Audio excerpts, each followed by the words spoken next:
Hello there. It's Wednesday, May 13th, 2015. I'm doing this video without my extra audio recorder, so hopefully the audio comes out okay. I will do some special editing on it if not, but I wanted to go over this article I found online. I don't know if you can see it. Cult awareness and information library. I came across this Monday, and I'm just going to read it to you and tell you some of the things that indicate it to me. There are three main stages in the recovery process. This is about recovering from a cult. Number one, realization and exit. Number two, comprehension and emotions. Number three, reconstruction and dreaming. Stage one.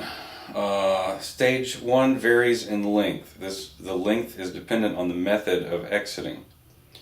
The stage is marked by the time and experience that alerted the cultist to the danger of the group and resulted in the cultist exiting the group permanently. The key to an effective exit is whatever helps to jumpstart the critical thinking process of the mind.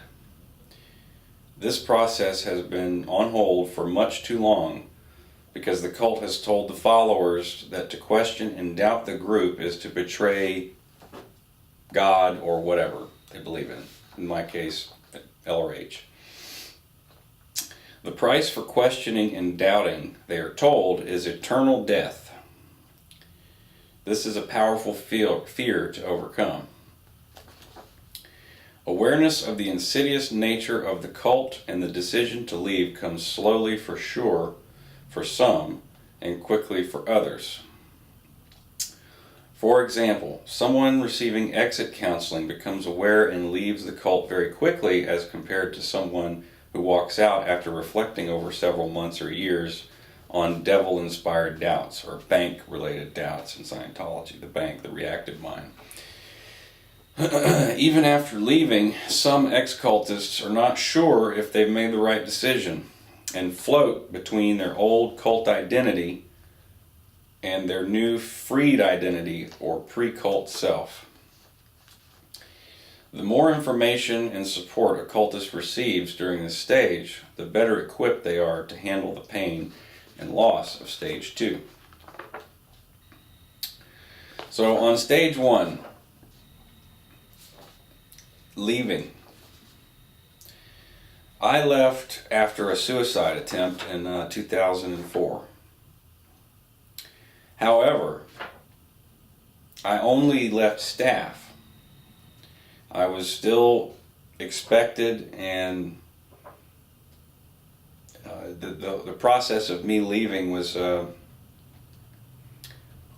sort of a handling on me from the church to sort of make sure that I didn't go and, check myself into a psych ward or talk to anybody about what I had done because it could hurt the church. And so I continued my practices and studies from the church. I continued them. I got a program written by the Director of Special Affairs of CC Int to read all of the lectures and write, and I mean all of the ones that had come out, the lectures, the lecture series that had just come out. It was something like 35 sets of lectures with, at least 10 CDs in each one. I was to read those, or listen to those, and write a report on each CD, and a full conceptual understanding of each one. Of course, my living situation at the time, I was living in a van, so I didn't really have the resources to do that.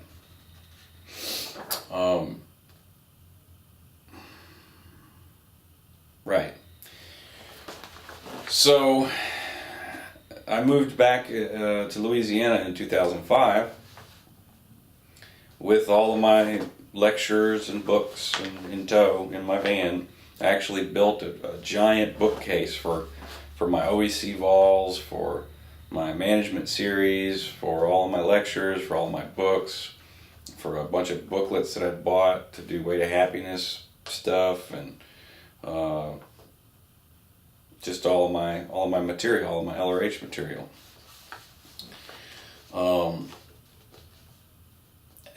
So stage 2. Okay, I'm still working this out where I was and whatnot. So stage 2, the second phase is full of ups and downs, of feeling like you've just returned from Mars, of exciting new freedoms and discoveries. It is also full of rage and pain. It involves coming to terms with being raped emotionally and spiritually, and for many it involves coming to terms with actually being physically raped. I was never raped in Scientology. I don't know how to convey the extremes of pain possible in this phase. Perhaps it is how you would feel standing by helplessly as some crazy person slowly murdered someone you loved. It seems so incredulous that to many that because they wanted to serve God and their country, wanted to help people, wanted to make the world a better place, for this extension of themselves, they were cruelly used. This is a very difficult aspect of the experience to reconcile. Whatever did I do to be treated like this? Is a question that rings deep in the heart of any ex-cultist. The answer to this question resides in understanding how mind control techniques work. It is no wonder then that the rage and anger of the ex-cultist that he feels is often overwhelming and frightening. So much so that many tend to repress or deny the full expression of their emotions. But understanding and feeling one's emotions in a non-destructive way is a critical road to recovery. The second phase can be extraordinary journey through pain and loss to learning and mastery. It varies in length and is dependent on how able the ex-cultist is to experience loss and how disciplined the ex-cultist is to study, think, and work toward a thorough understanding of the experience. One of the truly tough parts about working through the experience is the very fact that it's a very big job. The ex-cultist must learn how to trust life again, and learning to trust requires learning how to reality test. Because the cult phobias and teachings often touched on many aspects of life, such as family, government, education, religion, relationships, and economics, the ex-cultist often finds it necessary to examine and reality test most, if not all, of the teachings received in the cult for subtle residual ideas that continue to manipulate the ex-cultist. I've got a few things to say about those last two paragraphs. As far as learning how the mind control works, I'm still trying to understand that. With Scientology, you've got e-meters, which I think is a mild hypnotic, and you've got a lot of things like pre-session processes, operating procedure, or contact and dissemination drills. There's a lot of stuff in that you learn as a staff member, especially when you're working with the public in Division 6, which is the public division of the whatever church you're in, the organizational board. check out Scientology's Organizational Madness by Chris Shelton. It's a great video explaining how the organization works. It's a very bureaucratic system, but everything has its little place, and it kind of reminds me of the aliens on Hitchhiker's Guide that must have everything signed, stamped, and a triplicate, whatever. Very bureaucratic. So repressing emotions and dealing with them in a non-destructive way.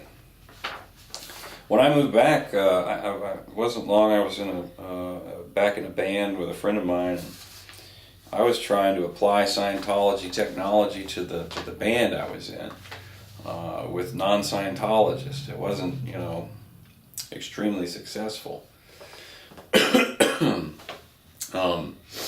There were some things that were, but I'm not attributing that to Scientology,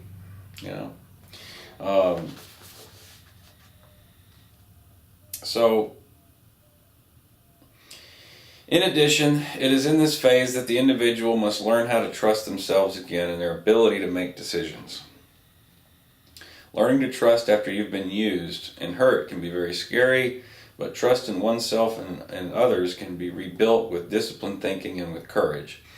For those that come from dysfunctional backgrounds, recovering from the cult experience often means acknowledging and recovering from the effects of earlier dysfunctional relationships such as abusive parents, relatives, siblings, spouse, or abusing others, alcoholism, rape, incest, eating disorders, drug abuse, difficulties with intimacy, careers, and law enforcement. So, yeah.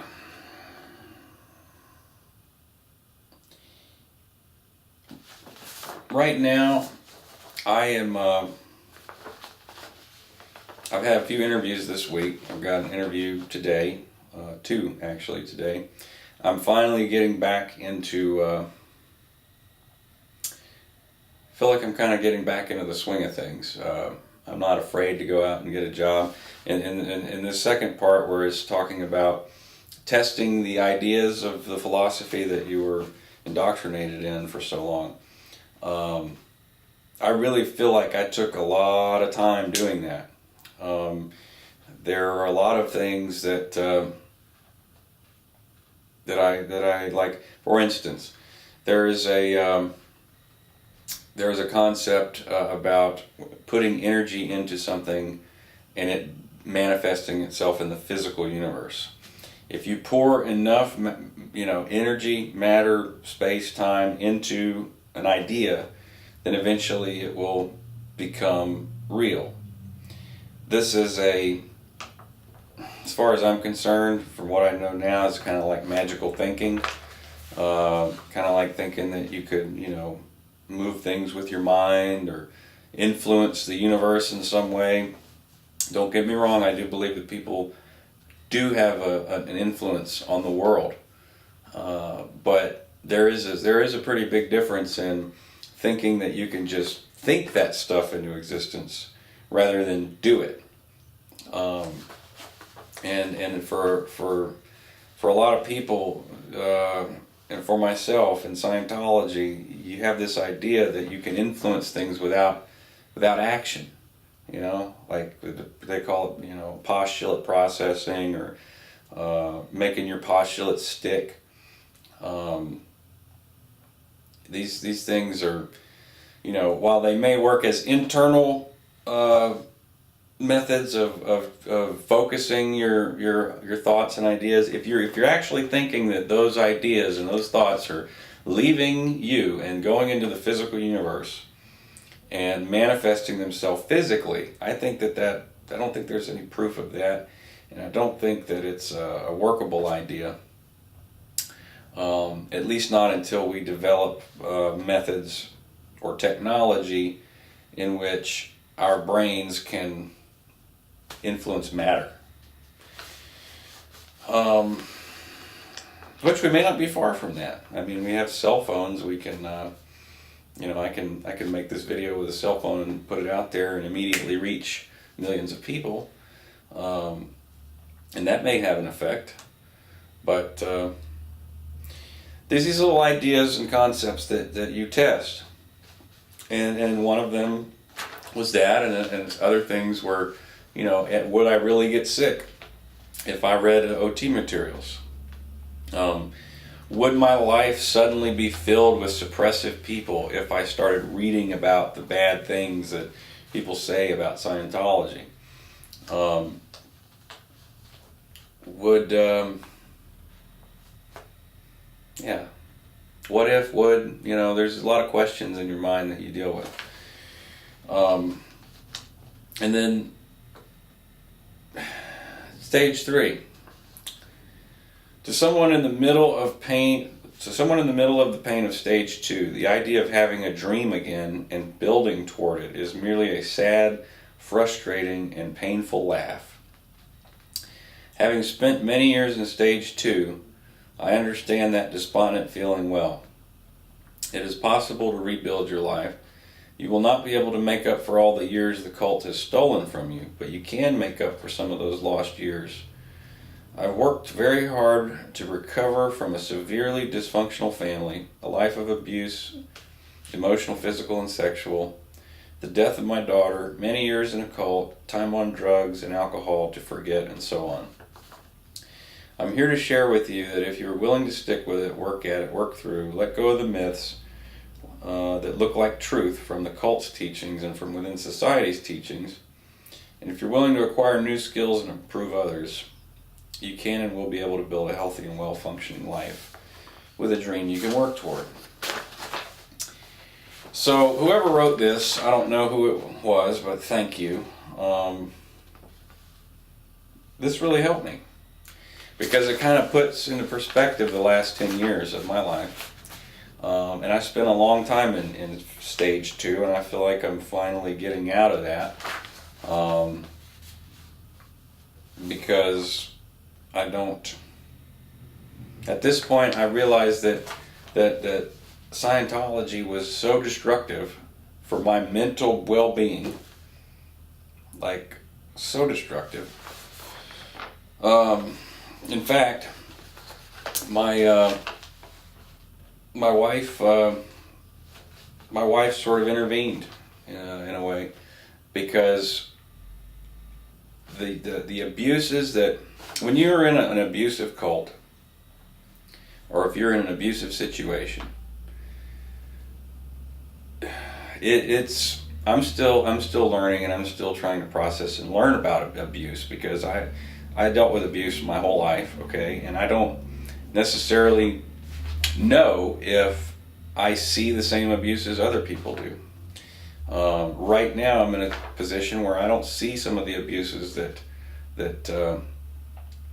some people are claiming. So, but at the same time, I know that there were serious abuses that I experienced, and so I'm trying to approach that honestly, and go to therapy, and go see psychiatrists, psychologists, and work through that, and maybe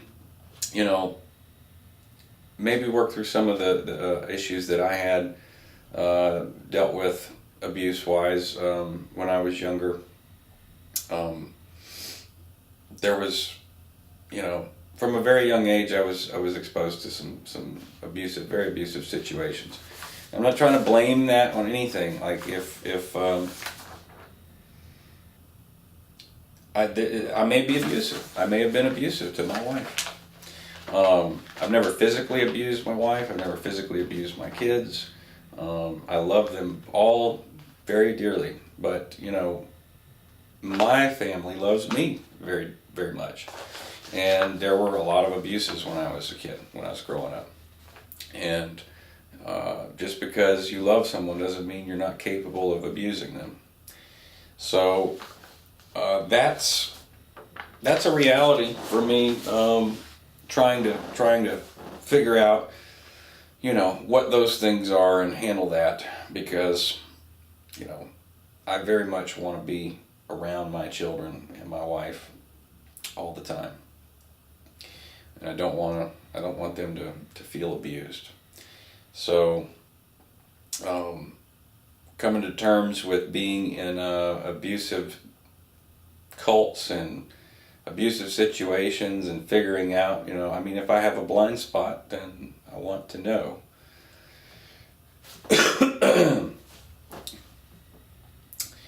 So that's what I've got today.